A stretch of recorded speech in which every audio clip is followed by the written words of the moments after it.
Okay, welcome back to Caribbean Business Review. This is Island Insights, and I'm Joseph Cox. And with me today, it is my distinct pleasure to have on this program, and I hope she'll become a friend of this program and come repeatedly, Sanya Goffe. Now, Sanya Goffe is the president of the Pension Industry Association of Jamaica. She's a member of the World Pension Summit Advisory Board, and she is a partner at Hart Muirhead Fatter, a leading law firm in Jamaica. Sanya, welcome to the program. Now, honestly, at this stage, I suppose even by just the introduction, everybody will guess what this conversation is going to be about. It's about pensions and what I could characterize as the looming pension crisis that obtains not just in Jamaica, but truthfully, it seems right across the Caribbean. And within that context, I mean, I'm looking at some data, and it really is quite unnerving to me, to be honest with you, because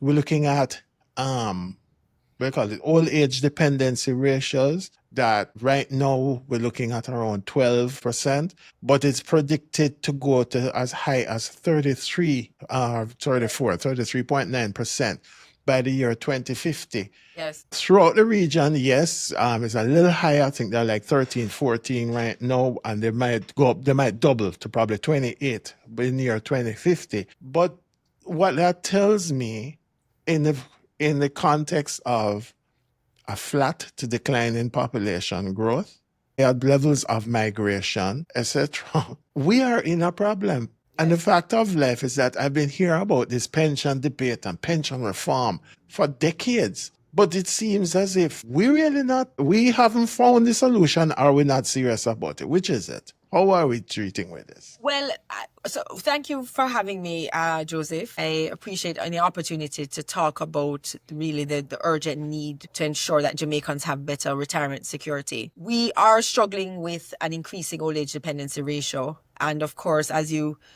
are, I think, alluding to, you will see that increases this intergenerational poverty and dependence, where we have more people. And when we say old age dependency ratio, what it means for your listeners is that you're going to have by 2050, it's predicted, more people over the age of 60 than under the age of 16. And so we're going to have more of our elderly relying on the working class and the government to support them if they don't have a retirement arrangement or they're not secure in old age. And we have a philosophy or a kind of mindset in Jamaica that me pick me on my pension, that's okay. I look to my family, I look to my children to take care of me. And whilst there are some very powerful cultural understandings and we appreciate that there's a cultural basis for that, just practically from an economic perspective, it cripples and hinders younger generations to become financially independent if they're looking after the elderly parents. And so that is not a plan. That's not a solution. And when we look at coverage ratios being around 18 to 19% in Jamaica, and that's looking at the persons who are in the private sector as well as government workers in the public sector pension arrangement and the tourism workers pension scheme, we're at about 18, 19%. If we take those out, just private sector specifically, it's at 11%. So it bounces up to 18, 19 when you consider those in the government pension arrangement and the tourism workers pension arrangement, which is growing, but it's not at a sufficient rate. And you are correct, after decades of encouraging people to save for retirement, telling people about the benefit of retirement security, and people seeing for themselves the harsh and painful reality of old age poverty, because they see it for their parents, they may see it for a neighbor. People are not taking that first step to opt into a pension arrangement. If their employer already has one, great. I don't have a choice. You have to take the money out of my pension plan because that's just the arrangement, that's the law, and that's required in my employment arrangement. But where your employer doesn't have one, you find that there's a large prevailing inertia that people don't take the step to opt into any of the retirement scheme product offerings that are out there. And so we've been languishing in this very low coverage rate in Jamaica for some time. And that we can talk about the auto-enrollment proposal, but that's really where the PIAJ's auto-enrollment proposal comes in, where we're trying to switch and kind of flip that choice architecture from an opt-in regime, which currently prevails, to an opt-out, where we'll put you in. The employer is going to be required to put you in. You don't have to stay. If you want to come out, that's fine. But you have that power to opt out. So you still have control over your retirement security planning. But we're going to take that step and nudge you in. And behavioral economics shows and behavioral science shows that a lot of people don't take the step to come out. Well, put it this way, we will come to that, trust me, because I do have some questions on that aspect of it. But I mean, I'm already intrigued by that notion. But the thing for me is that, Sanya, as I'm looking at the data, I'm looking at where we are. We're looking at, I mean, we said, yeah, fine, the old age dependency ratio is like 12% now in Jamaica.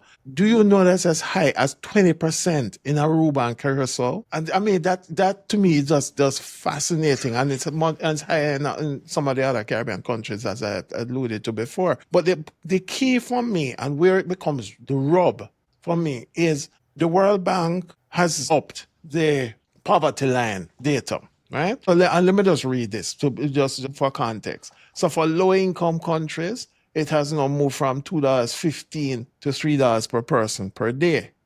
That's roughly working at 160 to 1 in Jamaica, for example. That is $480 per person per day. For lower middle income, from $3.65 to $4.20, which is roughly $6.72. And upper middle income, where most of the Caribbean is, frankly, including Jamaica, is $6.85. It has moved from $6.85 to $8.30, or 13.28 per person per day. The reason I raise this, Sanya, is that when I was looking through the information, the data, the average NIS pension is less than $20,000 a month. Minimum wage is probably what now? Well, 50 something thousand per month in Jamaica. Now, if you are looking at something like this, the replacement rates on an ordinary pension is like 50 to 60% if you're lucky, frankly. But when I look at that, that is just completely untenable, and I don't see a way out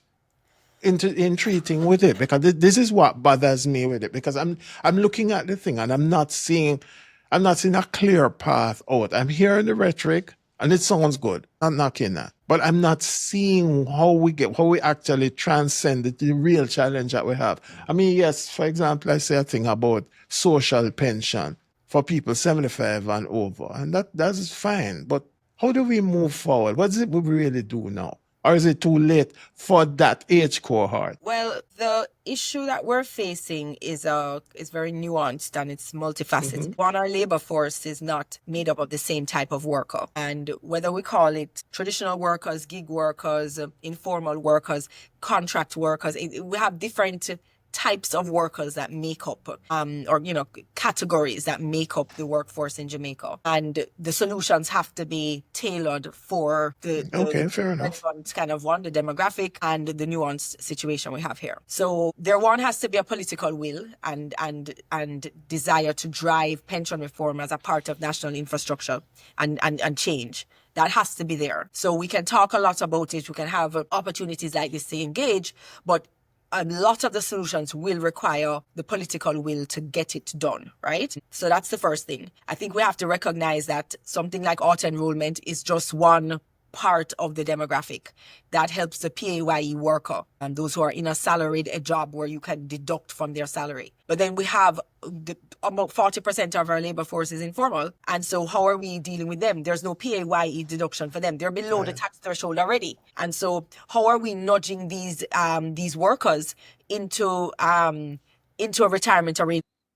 At the PIAJ's luncheon yesterday, Minister Williams was a guest speaker, and she said she really wants to do away with these categories of informal, gig, traditional, non-traditional. She says that work is work. And that is true. But we do need to recognize that depending on the type of worker or how they earn their money, how they are able to save for retirement is different. And so there are, we don't have to reinvent the wheel. There are models. We're not the only country that has had low coverage. We're not the only country that has to tackle this. We're not the only low country with the large, informal sector. If you look at countries in Africa, Kenya, for example, and Ghana, they've done a lot. India, they've done a lot around micro pensions and using technology and the kind of interface with your mobile phones and your different touch points to nudge people into saving for retirement.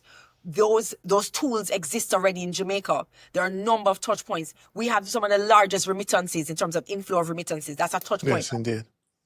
Jamaica may not be able to buy dinner tonight, but they will buy their lotto tickets. That's a touch point again, right? Jamaicans may not be able to pay their rent, but they have 2 cell phones, and we have the biggest mobile penetration, one of the largest rates of mobile penetration. Though mobile penetration is quite different than internet connectivity penetration. Of course. Right. But even so, we are over 100% in terms of mobile penetration if you look at Caribbean statistics, and maybe like at 70-80% when it comes to people who are connected to the internet. Those are gateway to nudging people to save. Micro pensions is a little different. It's small savings that you make more often. So we're looking at, leveraging the touch points all the time. If you go to the US right now and you walk into a public supermarket, a Whole Foods, you are invariably going to be nudged at the point of sale when you're checking out to put something to some cancer hospital, some Goodwill, something or another. And it's just a roundup. If you go to the gas station, you're nudged to round up.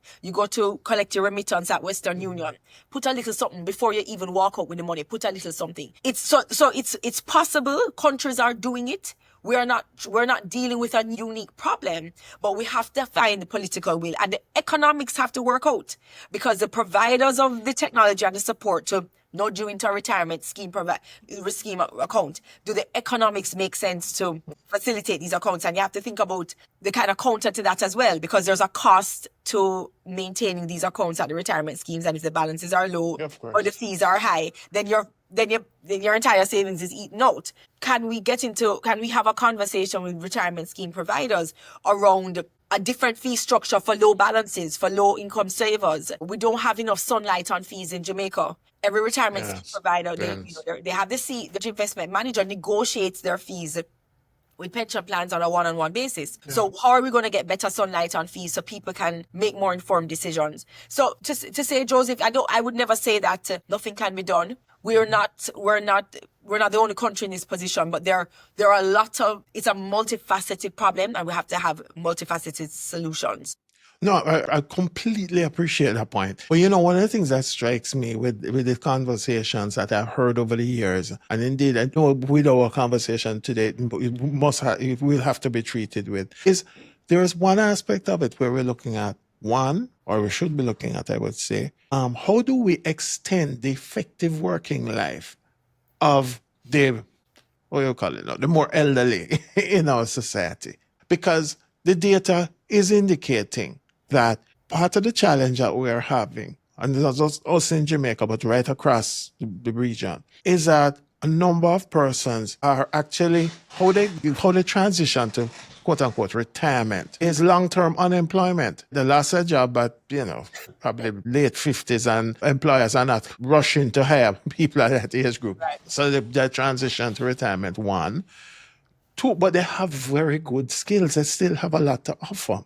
Yes. Right? Because if we have a situation where retirement age in Guyana is 60, we in Jamaica have transitioned to 65, but you have places like Barbados looking at 68. You understand? So what I'm getting at is that when are we looking at the scenarios of 1, extending the age, 2, extending effective working life of those persons who are able. I mean, if you're sick, you're sick. Nobody can argue about that. But extending the effective working life and contribution, the economic contribution of those persons who are within that age cohort as part of the solution. So in other words, you could easily have a situation where somebody works beyond 65, for argument's sake. You could have that they'll get a small incentive. How you designated that's fine. But have a small incentive to encourage them to continue working, versus those who opt out earlier, you might have a small penalty that's attached. How can we start to look at some of those types of solutions? That is part of the arsenal, I think, that could help.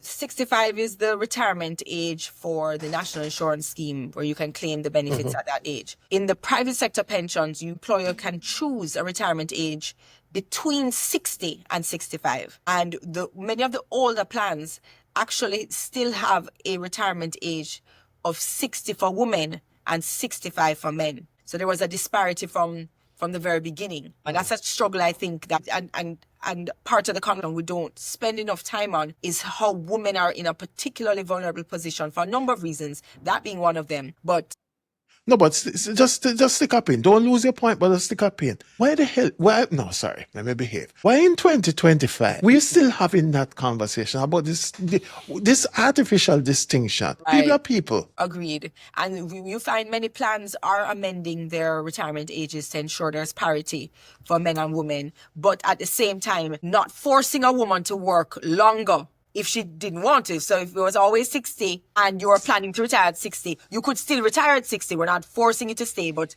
that it now becomes an option. But there are some plans that still do have this distinction. And then between genders. But there's also the ability to go on late retirement. So even with a 65 retirement age, and it depends on the wording of the plan documents, you can usually work longer for an additional 5 years into late retirement. And you can also go on early retirement if you wish in the first 10 years, right? Before your retirement age. And so there is an opportunity. The only thing is that late retirement is subject to maybe the sponsor's consent or the trustee's agreement, or, it's not automatic. You can't just elect to do it. So I wanted to just kind of create that context for us in Jamaica. You are right. People are living longer. Statistics show that, the data shows that people are living in retirement 2 to 3 decades, 20 to 30 years in their retirement life. And there is a feeling that even for those of us who have a pension arrangement, your pension is an income. And you touched it on it earlier. The replacement ratio is not 100%. You might be at 60%, 70%, but recognizing you're at that replacement ratio at a time in your life when you're not earning a consistent income, but yet your expenses may well be increasing. You may not have childcare expenses, and you may or may not have paid off, or I don't know what the situation is, but you have health issues. You have to deal with a lot more considerations because you're not earning an income on a steady basis. And you are seeing people taking on in their senior years, taking on some of this gig work, consultancy work. Uber had a statistic, I think, the other day that said, the majority of their drivers at a point were over the age of 50. So that may not be what you see when you jump into an Uber in the US, but in terms of registered globally, you are seeing that people are taking on this extra, ways in which I can earn an extra income. And you're seeing people migrating from the traditional kind of working spaces when they retire to this gig work to try and earn extra income. We don't have, to my knowledge, on a national agenda, increasing the retirement age for private sector workers. That's 60 to 65. I understand is going to remain, or is not. There's no discussion about changing it. And I don't know if there's a discussion about changing it for well, actually, no, I think there was something that I saw about changing it for NIS to 67 or something. I think I picked that up there. It was announced, or it was said at some public event by a minister. So I think that may be it. But the truth is, and let's just be clear, not everybody wants to retire at 68 or 67, or not everybody wants to. There are a sector of workers who are very happy to retire early, but you want to be able to recognize that people are living longer, and that ability to work longer ought to be available, and it ought not to be subject to the discretion of an employer for you to go on late retirement, or for you to be given a consultant contract or some kind of extension of employment. Another thing as well, Joseph, to bear in mind is that you may have people who, you're right, their working life and working engagement time, because working doesn't have to be with the employer you are with until you retire, right? No, of course not. But you could continue, but you're not necessarily continuing and eligible to continue the pension arrangement. So you could have a situation where, yes, I'm continuing to earn an income, but I'm not getting the retirement pension benefit advantages of, for example, it being tax deferred, etc., depending on the wording of the constitutive documents of your plan versus your employment arrangements. And sometimes there's a little friction there. No, I get you on that, but you see, reality of life is that, and this is where you talk about friction, this is where the challenge now comes between the politics and the actuarial science. No, Madam Attorney, I know you're not an actuary. But the thing is that when you look at the issue, the numbers as they are, they're not tenable. They tell you that the report was that the NIS will become pretty much insolvent in another couple of years on the current track if we don't deal with some of these issues. Do we have the luxury of really allowing that degree of flexibility that you referenced, where you're having some people don't want to work beyond a certain point, etc., etc.? Just a straight common sense numbers game, because the more people who opt out of the scenario, right, it's less viable the fund will be. Well, And then what? what exactly are we speaking about? Are we talking about private sector pension arrangements where the employer, we're discussing whether an employer ought to allow or ought it to be mandated that you work for, That is exactly what I'm looking for at. example? Yeah, that's what I'm looking at, because the truth of it is that, you see, if you allow people to opt out, you said the data, for example, in the plan that you're referencing earlier, you said people would be able to opt out, So right? that's a If they little want. different, Joseph. So we're talking about auto-enrollment into a Right. pension arrangement, quite different from your employer's current arrangement, where you have to retire from that plan at 65 if you are not going on late retirement. So we're talking about, so auto-enrollment is a scenario where you are automatically enrolled in any one of the retirement scheme products. So that's proven NCB, BNS, and that's where your employer doesn't have a pension plan. And so when you go to work at,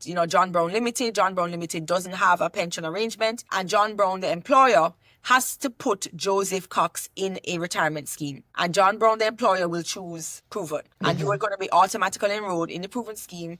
Deductions will be made from your salary, and you can opt out if you wish. And there will be auto escalation, so the contribution rates will increase over. And if you opt out, that's fine. But there's going to be auto re-enrollment as a proposal, and you will be put back in the plan.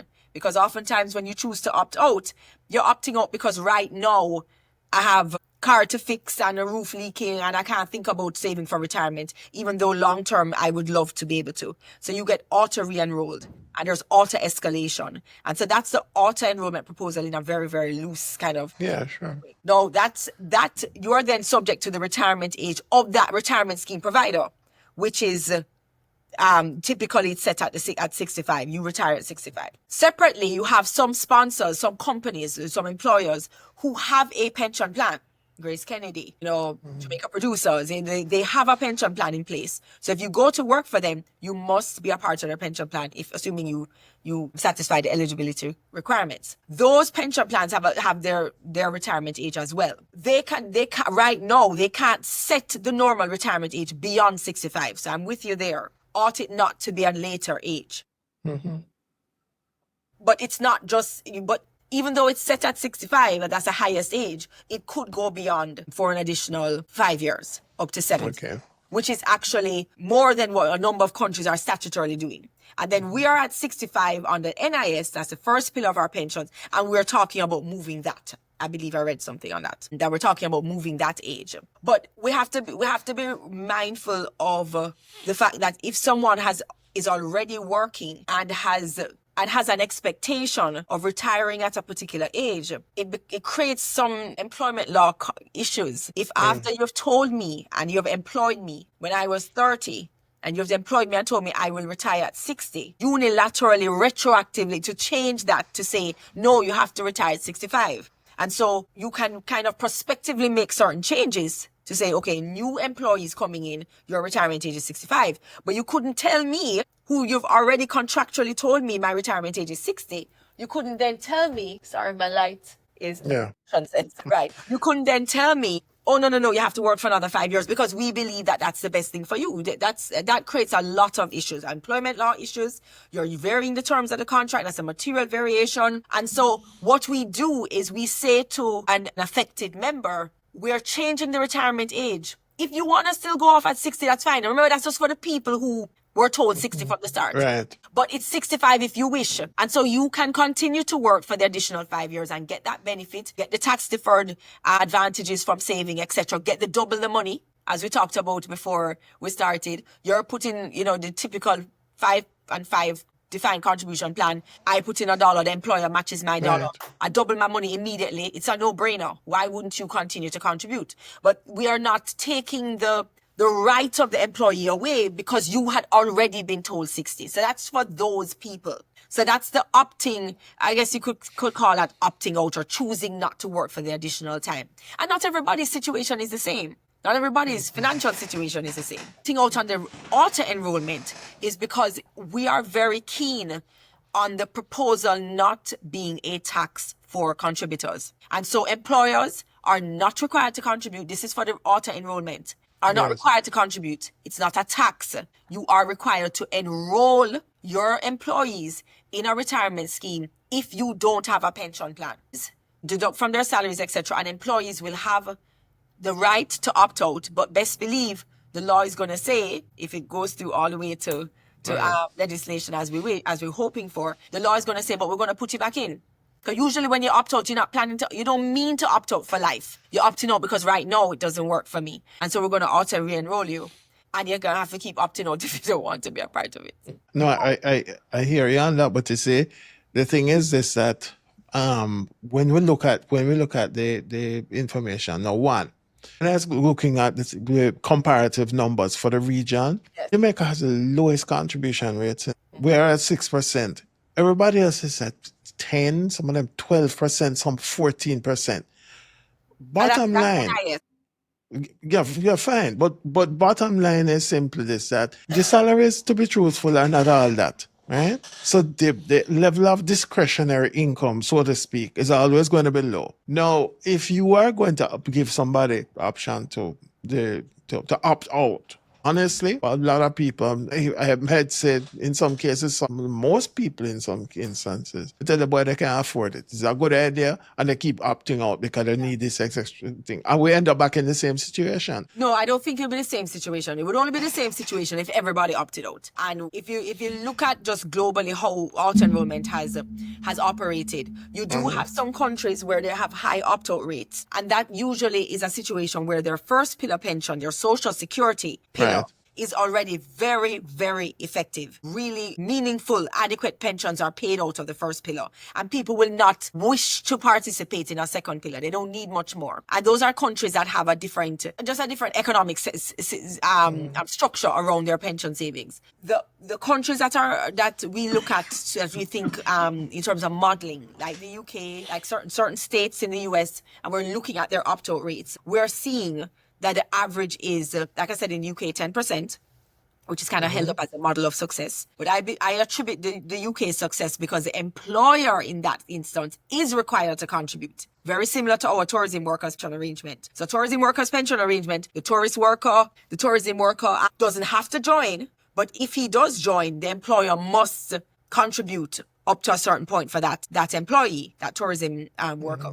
We are not proposed, and by the way, and it's moving along and it is gaining traction, right? Every report we're hearing of more tourism workers who are in the fund. This is not, and right, whilst the auto-enrollment proposal isn't looking or seeking at this point for the employer to be required to contribute, we do think that stickiness, we lose the ability to kind of improve the stickiness, because if you get double your money, obviously people are going to be more inclined to stay. And that's what we're seeing. We see in the UK a low opt-out rate, and it is largely attributed to the fact that the employer is required to contribute. In jurisdictions where the employer is not required to contribute, we're seeing opt-out rates at 23% to about 30%, so maybe a third. But let me tell you something, Joseph. There is no solution that is going to get everybody in the retirement security net. It's not possible. We have to take it. We have to attack it sector by sector, demographic group by demographic group. And if we are looking at the PAYE workers, we're looking at maybe getting 70 to 100,000 workers more in the security net, in the retirement savings net than we had before. That is success. That it could potentially move this 18% coverage to 30%, to 40% coverage. And if we continue to build on the tourism workers pension arrangement, we could see that gaining more momentum. And so it's not going to be raising the retirement age only. It's not going to be auto-enrollment alone. It's not going to be micro-pensions alone. It's not going to be podcasts like this where people kind of get a little, nudged and understanding how important. It's not going to be that. And some of it will be social pensions. Some of it will be government support, because in some cases we're too far gone for a certain sector of our elderly people. But the statistics are dire, and the situation, it's alarming. If we firmly believe, if we have the political will, and we certainly got the commitment from Minister Williams yesterday at the luncheon, that pensions and reform is moving, no longer going to be a back room type conversation. It's moving to the forefront of the political agenda. And we got the endorsement and support for auto-enrollment again, looking at micro pensions alongside the FSC to see how feasible that is. Well, a simple question, Sanya. How long? How long? Yeah. Long will this take? You see, I'm getting very weary of Yeah. hearing the promises. Yes, No, that's a priority. you're right. You're right. I said in my speech, my president's remarks yesterday, I said that, if we keep showing up, we being the PIAJ, keep showing up with clarity, credibility, and just enough stubborn optimism, that change is not I just like possible, that. it's inevitable. The truth is that legislative change, regulatory change, just structural change, it takes a long time. It takes a long time in Jamaica. It's not unique to Jamaica, but it does take a long time in Jamaica. A lot of it is the quiet, determined advocacy and pushing to get it done. But you are right. I don't have a timeline, and you're right. We've been having these conversations for a long time. But more has been happening. More has been happening. There's been more energy and push for change and sensible proposals before the relevant ministries now than you've seen in the last 20 years. And Well, so, that is comforting, but there's one piece of legislation I would love to see put on the table, and it's the one dealing with ageism, because that is a real issue. I mean,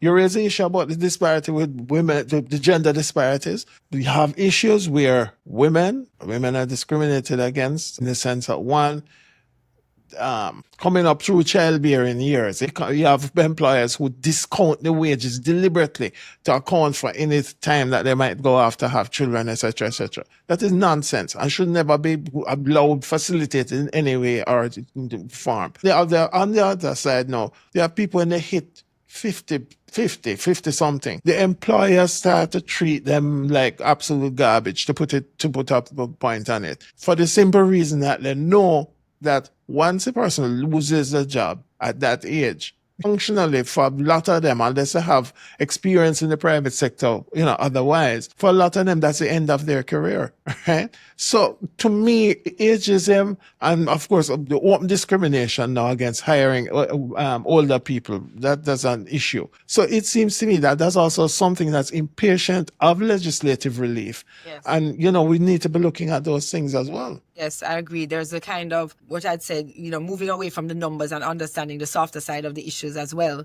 Yes, I agree with you. No, so I mean that is it. And Sanya, as we wrap up this conversation today, I want to ask you a very simple question. 3 to 5 years time, how do you see our pension landscape in Jamaica, across the region? Is there going to be any difference, or will persons like us be sitting down having these wonderful conversations? Well, I hope whatever I say, it doesn't get played back by stubborn optimism. But I do think in 3 to 5 years, my anticipation is that phase 2, which is the reform, what we call the adequacy phase of pension reform for private sectors, that will finally be in law. That will improve certain regulatory kind of operating frameworks that we have currently existing for pension plans. I hope to see greater liberalization on the investment regulations for pension funds, and that the on the You table sure? posture. You sure you wanted that? Because what I see people do is the pension funds to do now is build a whole lot of Airbnb apartments, frankly speaking. Well, you do I'm have not some sure it's the pension best funds. thing to Well, do. you do have pension funds who are buying into those kinds of investments. When you look at the investment regulations overall, there are still a lot of quantitative and in some cases qualitative restrictions. The truth is, every fund is different, and investment managers and trustees need to have, I think, more space to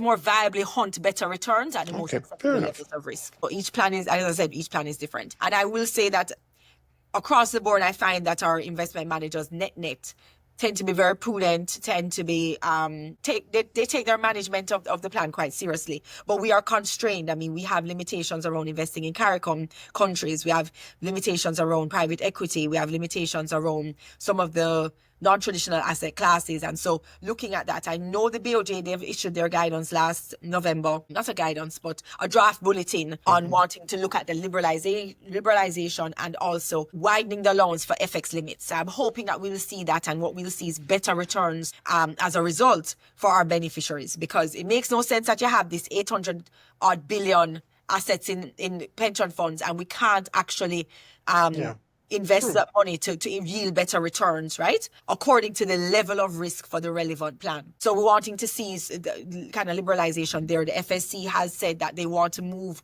more, and they've been doing it, to a prudent kind of person approach, a risk-based assessment on regulations. Seeing more of that come to fruition. Seeing the Twin Peaks model that, as you know, the BOJ, separating the FSC and the BOJ's function when it comes to supervision and market conduct, and seeing how that actually improves the regulatory and kind of supervisory landscape for pension funds. I really want to see auto-enrollment. I know it's probably going to take longer than 5 years. I do think it would be a game changer for Jamaica, Joseph. I think we're going to see like I said, coverage rates improving and increasing because of auto-enrollment. I want us to see micro pensions. We're still working out whether the economics make sense. We want to see better sunlight on fees, which is really at the end of the day, we're trying to make the pension system better. All of us are working to make it better for the people who rely on it. And it's too consequential. It's too important. We're talking about national infrastructure for this country, and we have to treat it as a priority. Absolutely. I mean, there's nothing I could say that to really counter that. The one question I know people will ask listening to this program but you see, interest rates have been going up in some respects. The whole investment portfolio, the dynamic has changed, and there are better returns to be had in some respects. But the yields from the pensions are really not encouraging. I agree. I think that has to be, and trustees need to wake up around that conversation as well, because I find that too often you may find trustees who are not pushing their investment managers to do better, to do more, right? And the fact is that statistic is not the case for every pension fund. So there are managers who are getting it right, and then there are managers who aren't. And there needs to be a real look at the concentration risks of some of the portfolios. Trustees really taking seriously their fiduciary obligations to interrogate and audit, no pun intended, the results and the returns. But everybody, you can't be looking to somebody else to do your job, right? So we all kind of have to play a role, and the trustees, at the end of the day, the fiduciary responsibility will fall on the trustees to get it done. All right. That's where we have to leave it for today. Sanya Goffe, President of the Pension Industry Association of Jamaica, member of World Pension Summit Advisory Board, and of course, partner at Hart, Muirhead, and Fatter. So, Sanya Goffe, it's been a pleasure. Thank you. This is a conversation that is not, the good part of it, the conversation does not end here. Right. I think the debate starts here. Yes. So thank you very much, Sanya. Thank you, Joseph. Appreciate it. All right. Good.